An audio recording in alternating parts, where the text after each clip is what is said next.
6 hombres, sin apoyo, de 3 a 12 kilómetros detrás de las líneas enemigas. La misión: adentrarse en territorio plagado de miles de soldados enemigos y de alguna manera salir vivos. Se llamaban a sí mismos LURPS. Los norvietnamitas los llamaban los hombres de caras pintadas y ponían precio a sus cabezas. Estas eran las patrullas de reconocimiento de largo alcance, equipos LRRP, y llevaron a cabo las misiones más peligrosas de toda la guerra de Vietnam. ¿Su tasa de bajas reportada? 400 a 1. ¿Su tasa de bajas propias? Más del 45%. Y las historias de lo que ocurrió allí, en el valle de A Chau, a lo largo de la frontera camboyana, en lo más profundo de Laos, te mostrarán por qué un general al mando llamó al deber de los LRRP el trabajo más incómodo y peligroso en Vietnam. Diciembre de 1965. La primera brigada de la 101ª División Aerotransportada forma el primer pelotón oficial de LRRP en Vietnam. 337 soldados se ofrecen como voluntarios. Solo 32 son seleccionados. Estos no eran simples voluntarios, eran lo mejor de lo mejor, seleccionados minuciosamente para misiones que requerían silencio absoluto, nervios de acero y la capacidad de desaparecer en la jungla como fantasmas. Un equipo típico consistía en 5 o 6 hombres, un líder de equipo, generalmente un suboficial, un líder de equipo asistente, un operador de radio que llevaba la AN/PRC-25, un hombre en punta y un explorador de retaguardia. Muchos equipos incluían miembros de las tribus montañard como exploradores indígenas. Sus habilidades en la jungla eran invaluables. Llevaban carabinas XM177 E2 Colt Commando, compactas y letales, lanzagranadas M79 recortados, minas Claymore, granadas de fragmentación, todo diseñado para obtener la máxima potencia de fuego con el mínimo peso. Pero esto es lo que los hacía diferentes de cualquier otra unidad. Usaban uniformes estériles, sin insignias de rango, sin parches de unidad, sin placas de identificación, sin ninguna identificación en absoluto. Incluso las suelas de sus botas estaban modificadas para confundir a los rastreadores enemigos. Algunos usaban botas con suelas talladas para que parecieran huellas de sandalias del Vietcong. Si te capturaban, oficialmente no existías. Para el final de la guerra, los equipos LRRP habían llevado a cabo más de 23.000 patrullas de largo alcance. 2/3 de esas patrullas resultaron en contacto con el enemigo. Fueron responsables de aproximadamente 10.000 enemigos muertos a través de emboscadas, ataques aéreos y artillería que solicitaron. El mayor general William Pierce, comandante general de la 4ª División de Infantería, lo dijo claramente. Cada batalla importante en la que se metió la 4ª División de Infantería fue iniciada por la acción de una patrulla de largo alcance. Todas y cada una de ellas. 15 de septiembre de 1966. La Escuela Recondo del Comando de Asistencia Militar de Vietnam abre en Nha Trang, dirigida por el 5º Grupo de Fuerzas Especiales. 300 horas de entrenamiento comprimidas en 3 semanas brutales. Patrullaje, navegación, supervivencia, comunicaciones, rapel, captura de prisioneros, técnicas de emboscada. Pero el examen final, eso es lo que le dio a la escuela su reputación como la escuela más mortífera de la Tierra. Lo llamaban apuestas tu vida. Los estudiantes eran insertados en territorio enemigo real, sin instructores, sin red de seguridad, una verdadera misión de reconocimiento en las profundidades de las líneas enemigas sin apoyo. Al menos 2 estudiantes murieron durante el entrenamiento. Muchos más resultaron heridos. De los aproximadamente 5.400 hombres admitidos en la Escuela Recondo, solo unos 3.350 se graduaron. Eso es una tasa de fracaso del 40%, y fracasar no siempre significaba que te daban de baja. A veces significaba que no regresabas. Let's talk about Recondo School, because that's the title of your book, Recondo, and a couple chapters in the book are all about it. I mean, that was a very unique course that was held in Vietnam. Could you tell us, why did you go? Why did you get sent? What was the school all about? So the first week they try to weed out the guys that aren't physically strong, and you're tired. I mean, you've been in you took, first of all, it was an invitation only. You got invited, but you were sent by your unit. So it was a kind of a big deal to get sent there because that meant you were going to be a team leader when you came back. And so it was a real honor to go. But everybody was nervous because of the swim, the dreaded swim. There was the run. The run was, so you get through the run. But on the second week, they had the swim, And there was a lot of stuff that you were doing. It was nonstop. I mean, you were up till late at night, and all training all day long. Practicing McGuire rigs and rappelling and everything that any good combat unit would train you for. 31 de mayo de 1967. El valle de Ia Drang, el mismo campo de exterminio donde la primera división de caballería había librado su primera gran batalla contra el ejército de Vietnam del Norte 2 años antes. Un equipo, el RRP de 4 hombres de la segunda brigada de la cuarta división de infantería, es asignado a una misión de evaluación de daños por bombas cerca de la frontera con Camboya.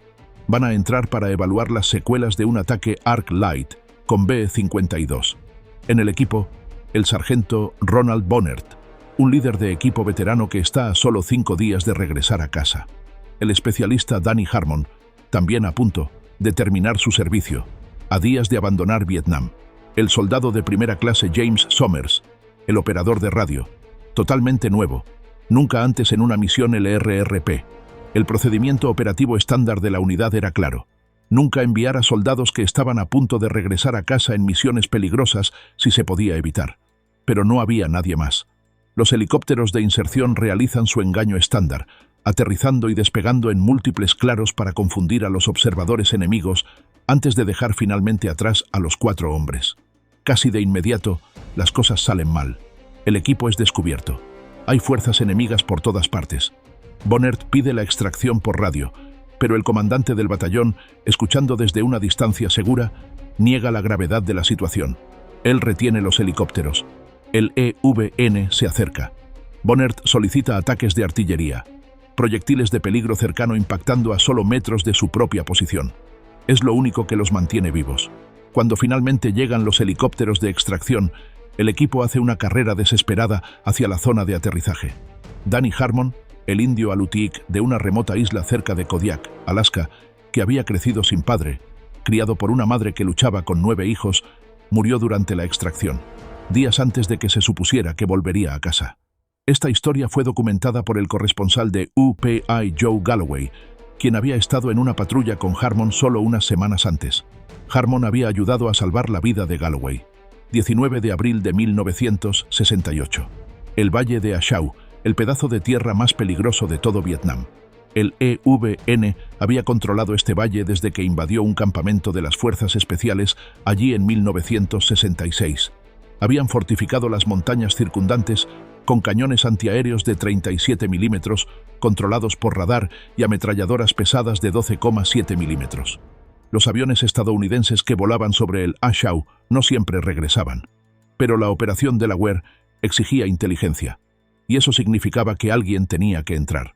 30 hombres del segundo pelotón de la compañía E-52 de Infantería, de las unidades de patrulla de largo alcance de la primera división de caballería, son asignados para tomar Signal Hill, un pico de 4.878 pies en la montaña Dong Re Lao, justo en el medio del valle.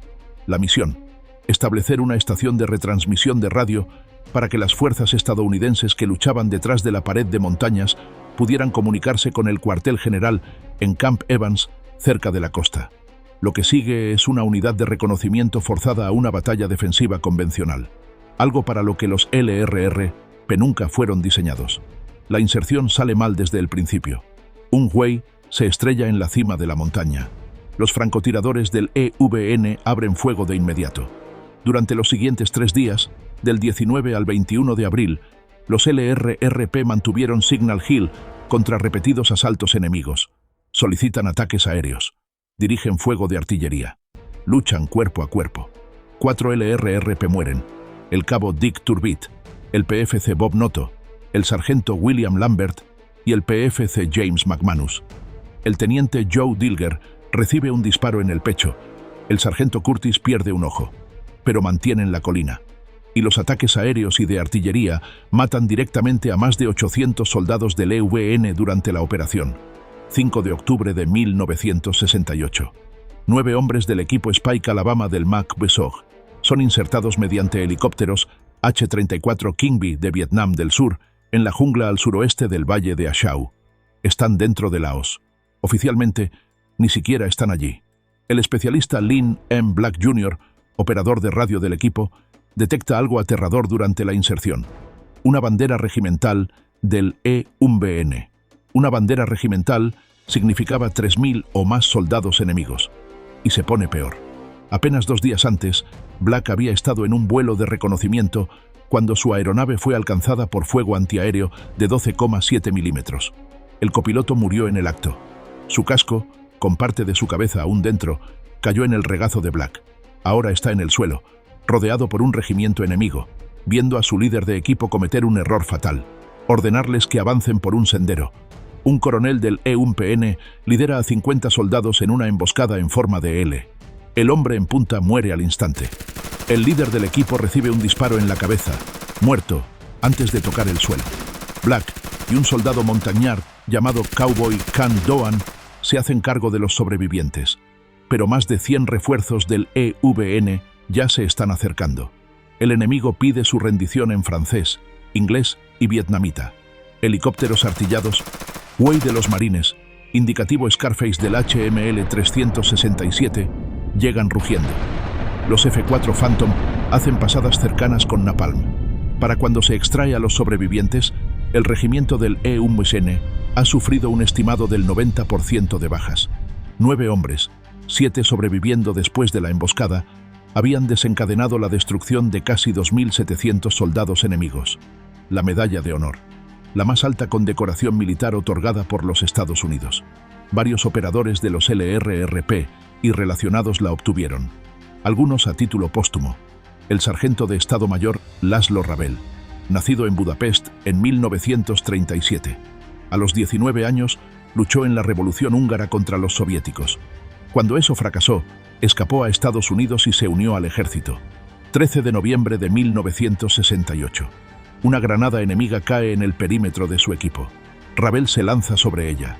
Él salva a cada uno de sus compañeros de equipo. Tiene 31 años. El presidente Nixon le entrega la medalla a su esposa Eva y a su hija el 7 de abril de 1970. Está enterrado en el Cementerio Nacional de Arlington, y luego está el capitán Larry Taylor, 18 de junio de 1968. Un equipo LRRP de 4 hombres está rodeado cerca del pueblo de Ap Gokong. 80 soldados enemigos se acercan. La extracción por tierra se cancela. Es demasiado peligrosa.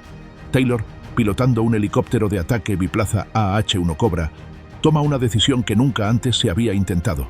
Agota toda su munición protegiendo al equipo y luego aterriza su helicóptero artillado en medio del tiroteo. Los 4 soldados se aferran a los lanzacohetes y patines de aterrizaje, viajando en el exterior de un helicóptero diseñado para solo 2 personas, mientras Taylor los lleva a salvo. Durante 55 años, Taylor solo recibió una estrella de plata por esa misión. El 5 de septiembre de 2023, el presidente Biden la elevó a la Medalla de Honor. El capitán Larry Taylor falleció el 28 de enero de 2024, 1 de febrero de 1969. Todas las unidades LRRP son redesignadas como compañías del 75º Regimiento de Infantería, los Rangers. Ese linaje fluye directamente al actual 75º Regimiento Ranger, una de las unidades más de élite en el ejército de los Estados Unidos.